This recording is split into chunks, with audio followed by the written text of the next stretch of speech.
Bonjour mes amis, et bienvenue en Pendu dans le Cercle de Lune.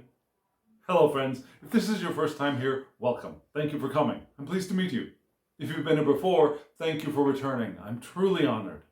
Friends, if you are a returning visitor, you know by my attempt at a French introduction that this is my series in which I use Cercle de Marseille adjacent, and antique Italian decks to help me get a concise message or another layer of meaning to my previous spread of the week. And I've done the previous spread of the week already, and if you have not seen that yet, I highly recommend going to see that. So I will put a card up here for you to click on and hop on over and take a look at that, because it really gives you a better platform from which to understand the reading that we're about to do together.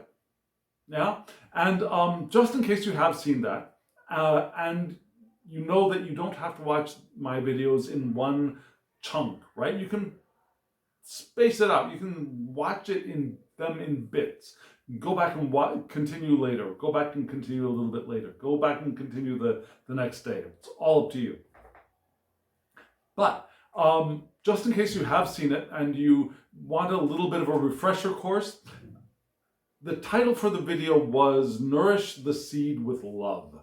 And it was a really interesting reading, a powerful reading. It was a recognition that there are seeds of opportunity always around us, that we have the potential to nurture and nourish those seeds if we allow ourselves to do so. And we have the challenge of moving in the direction of opening ourselves to the power of intention and to sharing love and to becoming the people who will evolve into the ones who can receive the manifestation of that which we want. It's a really powerful reading, and there were indications that we want to allow ourselves to be showy, to show ourselves off, to allow others to be attracted to and admire us, and to relish and enjoy that feeling, and to find ways of taking care of ourselves at those times when we might be disappointed. It was a really good reading. So that's where we're leaping off from. And so, what are we about to do? We're going to look at this week's spread. I'll show you the question I ask every week. What is the central message of this last 3-card spread? I will show you the cards, and then we'll talk about them. Are you all ready? Here we go.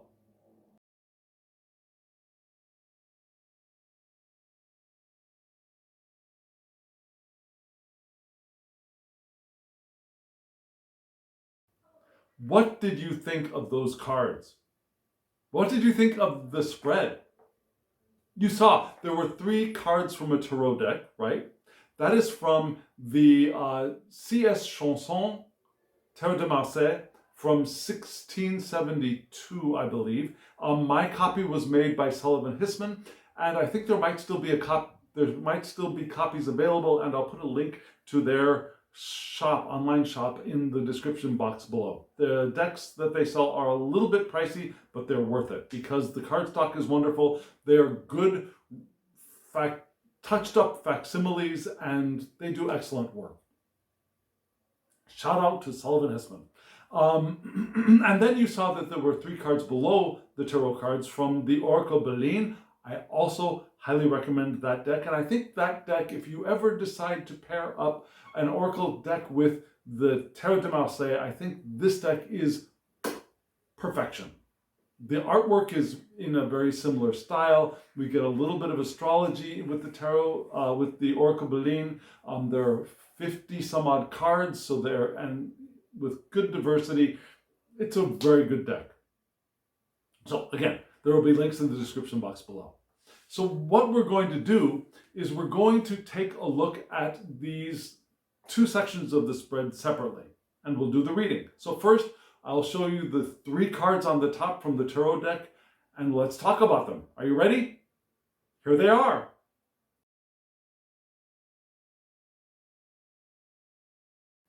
The 3 cards we had from left to right, very interesting.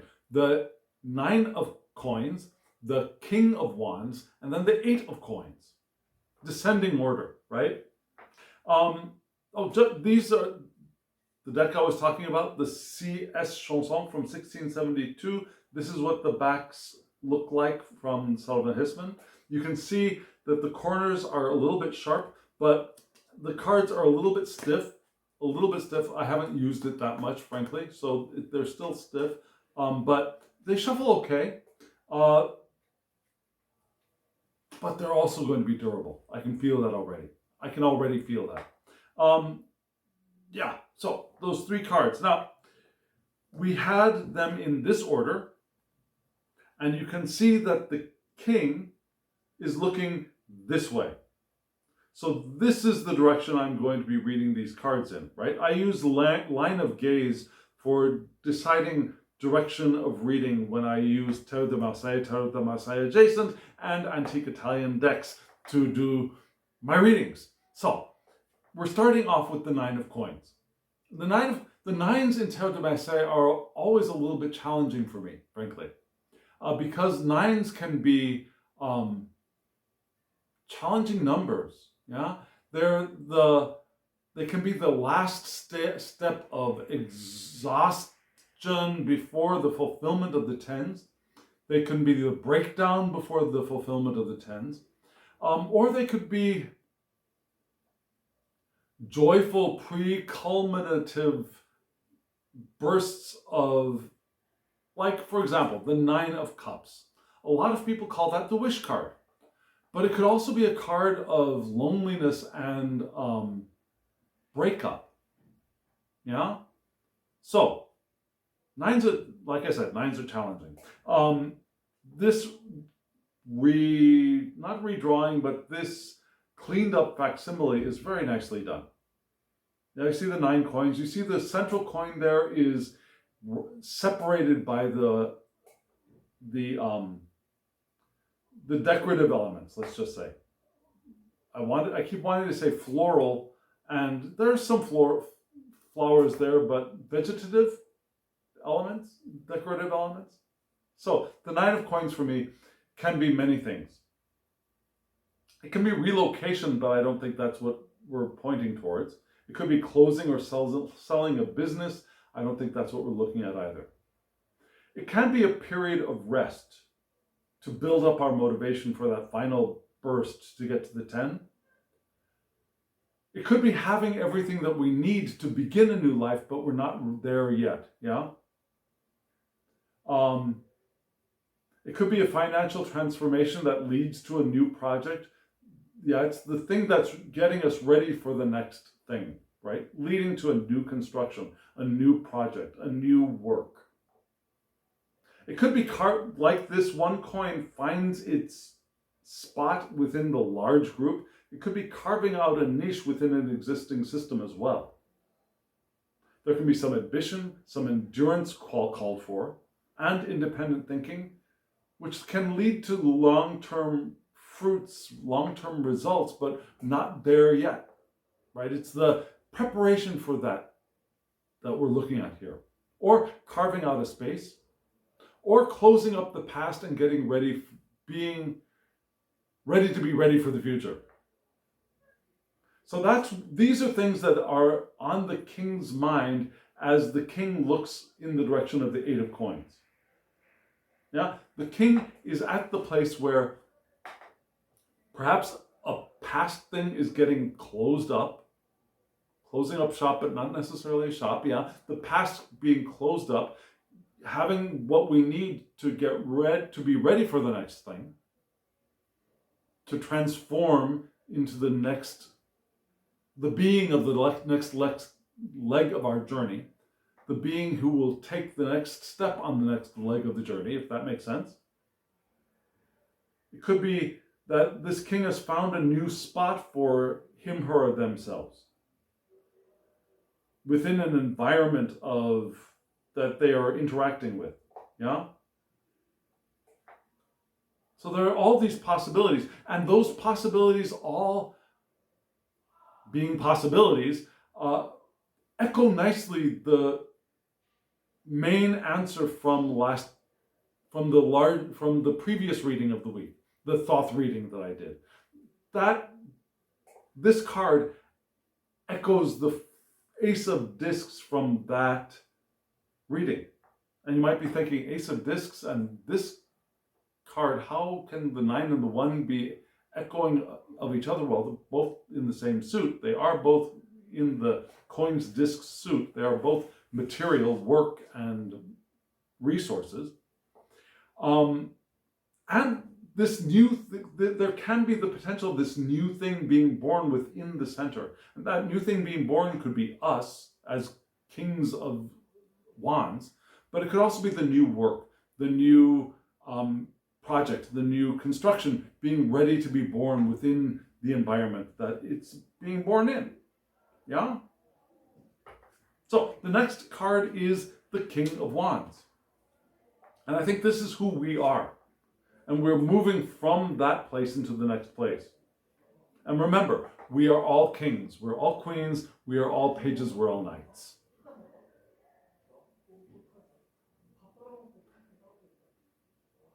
Whether we are in male bodies, we're in female bodies, we're in intersex bodies, we identify as male, female, non-binary, multiplicity, whatever we identify with or whatever we present as, whatever we inhabit, has no indication whatsoever. We are all kings, queens, pages, and knights. Okay, can we, yes, let's just own that. So, your inner King of Wands, I should say, your inner King of Wands is this picture, and this is who we are right now. We are the ones who can see the big picture. We are leaders. Leadership was indicated in the previous spread. Overcoming challenges. And yes, that transformation, the birthing of the new self or the birthing of the new project, the new construction, that is always a challenge, and this king is able to overcome those challenges. We're being called to lead. We have mastered our energy, and we are vital, we are creative, we are sexual, we are powerful. We are sincere lovers and sincere warriors. Warriors not necessarily of actual weapons like swords, knives, and guns, but warriors as in we could be social justice warriors, we could be warriors of love, we could be warriors of education. Yeah, we could be going out into the battlefield of education to enhance and enable the learning potential of others. As the educational warriors that we are. You get what I mean, what I'm trying to say. We are creative warriors. We ride out into the crusade of art. Not necessarily trying to beat up and whack up to lop off the heads of our competitors, not necessarily that kind of warrior, just the warrior spirit, right? To overcome any challenge. We are that. And that was also indicated in the previous spread for this week. And where are we moving? Now the King of Wands, moving from the 9 of coins, is giving attention to and desiring to move in the direction of the 8 of coins, which is what? Being open to abundance. Caring for self, nurturing our own health, balancing ourselves with nature, enjoying the abundance and prosperousness, prosperity, that's the word, abundance and prosperity and the fullness of who we are, where we are, when we are. It's enjoying harmony and wealth. Whatever our income level is, we can enjoy the wealth that we do have. And if you're saying to yourself, what wealth? I don't have wealth. Well, then it's our attitude that we are being called to look at. Now, we're asked to look at our attitude towards our wealth. And are we ready to and able to acknowledge the wealth that we have? Whether it's 2 cents in our hands or millions of dollars in some kind of stock or bank account or something, or property, whatever, yeah? Whatever our level of wealth is, can we appreciate that and feel the harmony of that? We want to move in the direction of the do you hear the echoes here? Harmony, harmony, harmony. The harmonious flow of energies. And yeah, there's some routine work called for. Our advance is not necessarily swift like it might be in the Eight of Wands, but there's slow, patient advance here. We move forward steadily, with harmony, with routine, with balance, appreciating the abundance that we have and being open to more. That's the direction we're heading. That's the direction we want to head in. That makes sense, yes? So, that's where we're going. That's the main message of this previous reading for this week. Now we have 3 oracle cards that might either add another layer of meaning to what we just saw or give us some advice. Let's see which direction that goes in. Here are those 3 oracle cards.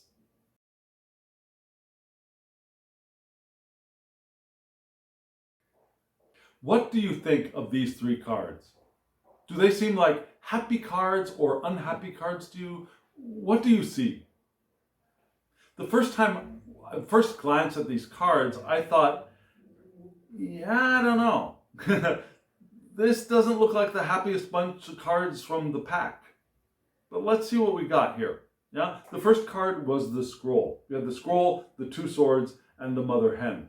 And because we generally read from left to right, because the king above was looking from left to right, I think we'll continue in that direction. We're going to start off with the scroll, which is number 41, and it's called, in French on the side, héritage. That's the subtitle, and héritage in English is inheritance. You see elements in this card, right? There's a scroll, there's a skull, and an hourglass. The scroll there is for knowledge. Could be esoteric knowledge. Could be esoteric information. But knowledge. The skull is for that which connects spirit and intellect. Yeah? Our connection of mind to spirit. And then the hourglass indicates the passage of time. So we've got knowledge, our connection to spirit, both in our esoteric information and the skull, knowing that we are moving through an environment that is 3-dimensional and has what we call time-space, right? So what is this? Well, according to Beline, this is a card for inheritance, older generations, the past, legacy from the past, heredity, and transmitted knowledge. So it's the knowledge and the traditions, and it's all of those things that we carry from our ancestors as our legacy. An ancestor could be our grandparents, our parents, or those who came thousands and thousands of years before. Yeah, we have a legacy, a tradition that reaches back into perhaps even eternity, perhaps even before we were in human bodies. Perhaps. But definitely, since we've had human bodies, definitely that range of time is possible. Now, the secondary astrology here is the sun, which is a beacon of knowledge and justice, right? That points to achievements and material matters that can support our mission. But depending on the cards around it, there could be disappointments. And the next card is a little bit challenging, so we might want to be girded for possible disappointments. And there was some indication of potential disappointment in this week's larger spread, not in disappointment as in everything is going to be sucking us into a pit of ennui or despair, but within a field of enjoyment and in a field of appreciation, there might be little pits of disappointment, of things that not everything is going to be, not every person we see in the world is going to look at us with admiration and appreciation, right? So there might be small moments of disappointment, and so we want to be aware of that. And still, we carry forth the information and the legacy and traditions that we have from the past, knowing that there's a connection between that and the eternal natures that we are, and the eternal natures that our ancestors are. Remembering that even though our ancestors may not be in physical bodies at this moment, they are eternal as well, just as we are. Right?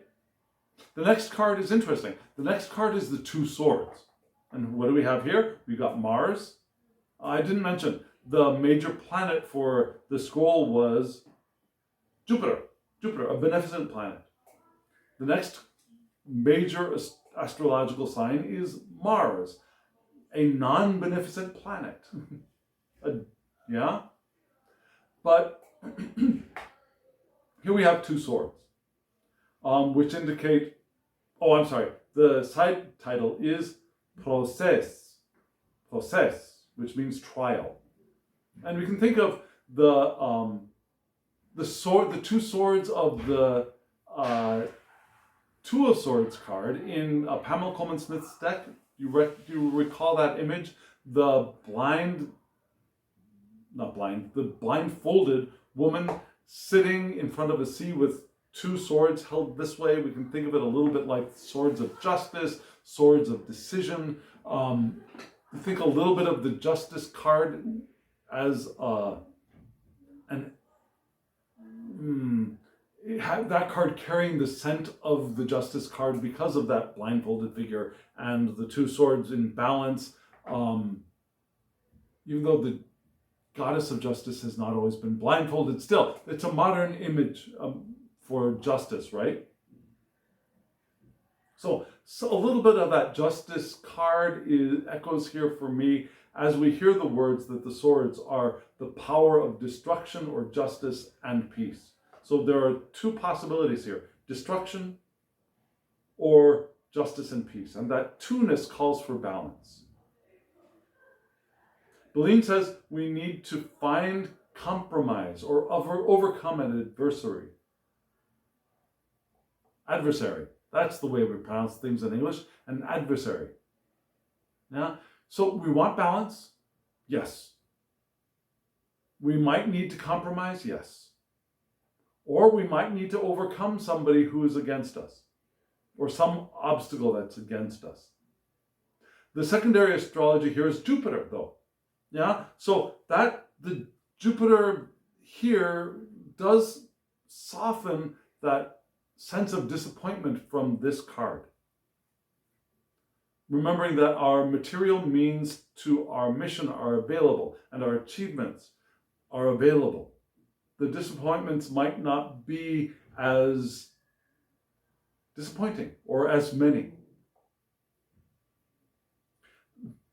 In this card here, the secondary astrology of Jupiter brings order and again justice and tolerance and balance, creating an equal society with authority for the good of the people and for the benefit of all.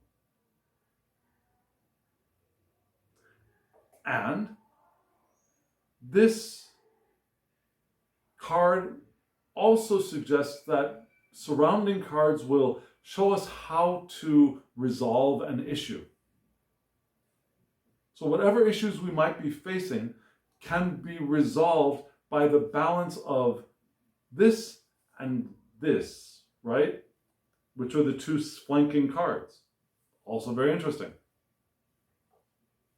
So we got our inheritance from the past, right? Our legacy, the knowledge we also carry forward, and we want to find compromise with either with perhaps conflicting traditions, conflicting ideas, or between our traditions and the traditions of other. But we also balance our traditions with what? Our traditions with this card, the mother hen. And the side title is Familie, family.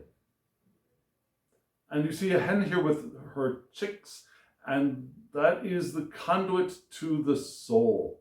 Now, hens, for some reason, according to Beline, is the conduit to the soul. Go figure. The secondary planet here is Venus, a beneficent planet. So, and also the partner of Mars. We want to remember that. The mother hen is, according to Beline, the card for family. And that family can be related by blood or be related by spirit. Yeah, we had been saying our peeps, our tribe. Yeah, it could be that kind of family as well. Our social group, or the organization or organizations that we choose to engage with, or society as a whole. It could be any level of that. So what are we're perhaps balancing our family traditions with the actual people of our family. It could be that we're balancing our traditions with the traditions of our non-blood, our tribe, our peeps, those who we are not connected with by blood, but our family, right? Maybe our traditions and those traditions are called for, some balance is called for, some compromise is called for. Our personal traditions and the traditions of society, our personal lineage of wisdom and the lineage of wisdom of society. We want to balance those things. The secondary astrology here is a little bit challenging. It's Saturn, but Saturn brings structures and limitations, which can be helpful. And because Mars is nearby, we have the possible abuse of power, the possibility of repression. But because we have Jupiter nearby, we also have support and opportunities. So we want to be careful of, and this is interesting because in the previous spread for this week, we had the caution of not lording it over people, not trying to become a bully. So we want to be careful of being abusive or repressing other people to satisfy our own needs, to satisfy what we think is right or is correct according to our traditions. But we also have the potential for support coming from the scroll, coming from our traditions, coming from our heritage, our lineage. So all of this possibility. Yeah, the harshness of the Two of Swords could be harsh justice and make us feel like we've got to make other people do what we think is right, what is just. And that's a danger here. We overcome that, we skirt that danger, we overcome that danger. We have the possibility of support from our own personal lineages, from our own personal ancestry, as we interact with either other people in our actual blood family or our other families, right? So this is how the king, I guess, is going to be moving from the 9 of coins with the potential and possibility of carving out his, her, their own space, getting ready for the new development, the new transformation, the new project, the new leg of the journey, as the king points towards the direction of abundance and self-care and nurturing, but also in harmony and balance of energy, but keeping with our routine work and moving forward at a slow and steady pace, with the support of all of our ancestors and the knowledge and culture and traditions therein as we interact with whatever group of people we are going to call family. Being careful not to be harsh, not to be bullies. Finding justice, being able to compromise. And if there actually is something that needs to be taken down, being prepared to take it down, but discern what is actually a real person or thing that is standing in our way, and are we just projecting that onto somebody else? Is there a possibility for compromise which could benefit both of us? Not everything is zero sum.